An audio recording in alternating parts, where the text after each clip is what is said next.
Como acertar mais questões de forma rápida, tendo 100% de certeza que a alternativa que você marcou é a correta. Chamo Calado, sou professor de humanas, pós-graduando em educação, especialista em habilidades e competência, e há 10 anos eu tenho levado vários feras a acertarem o máximo de suas questões, alavancando as suas notas no primeiro dia utilizando técnicas e estratégias. Nesse vídeo, fera, eu vou te mostrar como que na prática a gente consegue acertar a questão utilizando essas técnicas. Mas antes eu preciso te mostrar um passo a passo que você precisa fazer enquanto você estiver nesse processo agora de preparação. Esse momento agora que você está preparando, eu sei, é um momento de maior tensão, é um momento que você está dando tudo de si para você passar nessa prova, para você ser aprovado em medicina, que é um dos cursos muito concorridos. E eu vou te dizer, o primeiro dia do Enem define muito para você, porque você vai para o segundo dia mais confiante. E você ter técnicas, você ter estratégias, você estudar por habilidades e competência, de fato, com quem conhece das habilidades e competência, de quem conhece o padrão do Enem, como utilizar essas técnicas para você quebrar os padrões de fato que aparecem na tua questão, na tua prova, faz com que você ganhe velocidade no primeiro dia, conseguindo fazer uma boa prova de redação, que também é um dos desafios maiores do primeiro dia, e também você conseguir fazer a prova de linguagens. Então você vai perceber aqui que algumas estratégias da qual eu vou mostrar para você não serve apenas para você responder a prova de ciências humanas, mas também para você responder a prova de linguagens. Segue o mesmo raciocínio, tá? Essas técnicas eu tenho desenvolvido há quase 10 anos de experiência e os meus alunos têm me provado e me mostrado que estão ajudando também na prova de linguagens, estão avançando na prova de linguagens. Eu estou fazendo o Enem todos os anos, me atualizando todos os anos dessa prova, e eu te digo com toda certeza, fera, eu tenho saído de uma realidade de 30 questões, 31 questão para 40 mais nessas duas provas. Então esses três passos, eles são passos simples para você acertar mais questões de forma muito rápida, tá? E se você fizer isso, você seguir esse passo a passo, eu te garanto que você consegue chegar bem próximo das 40 ou quiçá você ultrapassar as 40 mais na prova de ciências humanas. Então, o primeiro passo seria você ler o texto da questão por completo. Entenda a tese da questão, né? O Enem, fera, exige algo muito simples de você. O Enem vai exigir sempre na tua prova de humanas situação, problema. Isso aqui está composto no eixo cognitivo na matriz de referência. Você tem um eixo cognitivo que vai de 1 a 5 e o teu eixo 3 é situações, problema. Então você tem que interpretar, relacionar, você tem que selecionar argumentos favoráveis para você poder entender as questões do Enem. E é a partir desses eixos cognitivos que o Enem exige que eu consigo organizar de forma muito clara, objetiva e direta ao ponto para que o meu aluno entenda o que é que o Enem exige em cada questão. E o primeiro passo, fera, é você ler o texto da questão por completo. Entenda a tese da questão. O Enem é muito claro porque ele exige de você situação, problema. Então toda a questão do Enem vai estar sempre abordando situação, problema. Isso é eixo cognitivo, tá lá na matriz de referência, faz parte do teu terceiro eixo, tá? Situação, problema. Então se você pegar a prova do Enem, folhear a prova do Enem, você vai perceber que todas as questões lá no comando, ela está exigindo de você consequência, que é um problema, está exigindo para você o próprio a própria palavra aparece, né, problema, situações adversas, como garantir, como solucionar esse problema. Então, se você folhear a prova, você vai ver que você vai encontrar esse padrão de pergunta. E se existe um padrão de pergunta, existe um padrão de resposta. Você concorda? Então, isso tudo, né? O que eu chamo que toda questão, gente, ela tem uma organização muito clara de tese, de referência, de comando e de vocabulário que estão nas tuas alternativas e que vão fazer ligação com o que está sendo exposto no texto e o que está sendo pedido de você, tá? Então, o primeiro ponto aqui é leia o texto da questão, entenda a tese. Entenda o que é que a questão está trazendo para você, o que ela está exigindo de você. O meu segundo ponto aqui é você observar se o comando está mencionando alguma palavra do texto, se ele está fazendo alguma ligação com o texto. O comando eu chamo que é o coração da questão, tá? Isso aqui é o coração da questão. Então, mesmo às vezes, muitas das vezes, tem textos que vêm explicando um conceito, por exemplo, né? E o comando da questão está perguntando sobre esse conceito.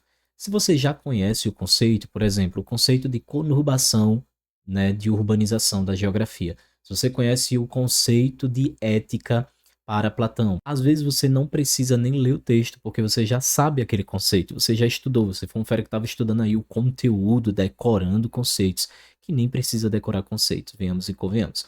Mas se você já é esse fera que está decorado, que já entende tudo disso, então às vezes você nem precisa perder tanto tempo lendo 2 vezes, 3 vezes o texto. Então, fez a primeira leitura do texto, entendeu o que o comando está te pedindo, olha a referência para ver se essas palavras que estão no comando também estão inseridas na referência. Eu já respondi várias questões dessa maneira, que o comando estava pedindo um conceito, a referência estava mostrando o conceito, e lá na alternativa certa, as palavras elas estavam igual à referência, igual ao texto. Então, terceiro ponto é ler a referência da questão. Sempre ler a referência da questão, porque elas vão apresentar palavras ou sinônimos dessas palavras que vão também estar na tua alternativa correta. Então, feito isso, fera, agora a gente vai resolver questões para você entender em cada passo desse que eu mostrei para você claramente como é que você faz isso na prática, tá? Então eu tô aqui com a primeira questão, que foi uma questão de 2023 da prova PPL, a 47 da prova azul, que diz o seguinte, a saga da Amazônia. Mas o dragão continua a floresta a devorar, e quem habita essa mata, para onde vai se mudar? Corre índio, seringueiro, preguiça, tamanduá, tartaruga, pé ligeiro, corre, corre tribo dos Camaiurá. Então, aqui a gente tem Faria Vasconcelos disponível em letras. A referência não me disse muita coisa, mas eu entendi o texto. O texto está falando sobre extração da floresta, né? Ou seja, está devorando a floresta, está devastando com a floresta. E aí, as pessoas que são mais atingidas são os indígenas, os seringueiros e os animais, em que eles vão aqui pontuando, e uma tribo toda, né, indígena aqui que vai sendo mais afetada. Aí eu vou entender agora o comando da questão. Como solucionar o problema apresentado no texto? Olha só, como solucionar o problema.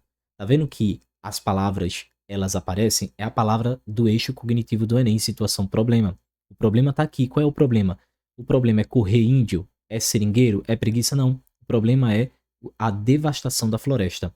Então, o problema apresentado no texto tem uma medida governamental para conter. Qual é essa medida que soluciona esse problema? A gente vai ver ampliação do número de terras devolutas, proibição do extrativismo local sustentável não, regulação de pesquisas de origem estrangeiras, contenção de tráfico das embarcações fluviais ou fiscalização da exploração dos recursos naturais. Fiscalização. Por quê? Porque ele está pedindo uma medida governamental. E o que o governo pode fazer é fiscalizar essas áreas que estão tendo essas explorações. A questão do PPL 2022, ele vem falando sobre estudos de passado. Olha só, o testemunho nunca é um relato exato do que aconteceu. Na verdade, ao expor seu passado, o sujeito está sempre procedendo a uma reelaboração pela qual memórias tidas como negativas podem consciente ou inconscientemente ser esquecidas. Em certos momentos, simplesmente para seguir em frente, é preciso esquecer. Aí eu venho para a referência já me entrega tudo aqui, ó, as análises da memória. E aí o que ele vem dizendo? Vem falando sobre o testemunho, que nunca é um relato exato do que aconteceu, né? Porque enfim, quando a gente vai contar alguma história, algum testemunho, todo mundo conta da maneira que quer, então não é um relato exato, mas expor o passado, olha só, por o passado, o sujeito está sempre procedendo de uma reelaboração. Olha a palavra reelaborar, é como se eu estivesse refazendo o que foi dito, o que aconteceu, né, a história. Então vamos lá para o comando. O texto ressalta um aspecto fundamental da produção de memória, ao identificá-lo como. O que é que identifica aqui como memória? Constituída de intuição do narrador. Não é uma intuição apenas do narrador, é do que aconteceu com o que está sendo narrado também. Dissociada do contexto de surgimento, também não, porque por mais que você relabore essa história, não significa que você desassociou o contexto que surgiu essa história. Marcada pela seletividade das lembranças, perfeito? Por quê? Porque faz parte de uma seletividade de lembranças. E como é que eu chego nisso aqui, calado? Pelas palavras, como eu falei para você. Olha o que está trazendo na referência, memória. Lembranças é sinônimo de memória. Lembrança é sinônimo de relaboração, porque eu relaborando, eu estou lembrando, relembrando essa passagem. Então vê como isso daqui é incrível, assim, eu digo que é muito incrível quando você começa a estudar de forma estratégica para o Enem, tá? E eu tenho a 46. Bufarinheiro, isso aqui foi do Enem 2024. O bufarinheiro, conhecido nas cidades por tec-tec, chama-se nos recônditos da Amazônia regatão. Em lugar de transportar nas costas um mundo de miudezas, transportam o bojo de uma gaiola que desloca 2, 3, 4 toneladas divididas em seções de secos e molhados, e é movido por remo de faia, cortando comunidades e matas da Amazônia por rios. Dentro dessas gaiolas, riscadas de prateleiras, encontram-se os artigos mais díspares que vão da agulha a espingardas, do lenço ao cobertor, da chita à escova de dentes. Planície Amazônica, Moraes. No texto 2. No século XIX, o comércio dos regatões era feito então com base em relações tecidas com quilombolas, pequenos produtores, comerciantes locais e indígenas, constituindo relações comercial alternativa ao abastecimento da população. Henrique Moraes, Estradas Líquidas, Comércio Sólido, Índios e Regatões na Amazônia. Como parte do patrimônio cultural da Amazônia, olha só, patrimônio cultural. Lembra que eu disse que eu ensino por habilidades e competência. Quando eu vejo que a questão é de patrimônio cultural, eu já sei que isso daqui compete à nossa competência de área 1 e a habilidade 5, porque é a habilidade que fala de patrimônio cultural, artístico, natural. De acordo com o patrimônio cultural, ou com parte do patrimônio cultural da Amazônia, o regatão foi fundamental no século XIX para organização de rotas de fuga na floresta tropical, criação de posto de trabalho nos seringais nortistas, divulgação de receitas de fármacos nas zonas ribeirinhas, construção de rede de sociabilidade no interior brasileiro ou ampliação de ambientes de lazer nos territórios autóctones. Com certeza, construção de redes de sociabilidade no interior brasileiro. Por quê? Porque à medida que você vai tendo esses contatos, e a questão vai sempre mostrando, né? Contato direto apresenta a relação do contato entre essas comunidades da Amazônia e a circulação do comércio que vai acontecendo ali entre indígenas e regatões. Então esse contato é o que faz com que a gente tenha uma rede de sociabilidade. Gente, isso aqui é muito praxe, isso aqui cai sempre no Enem.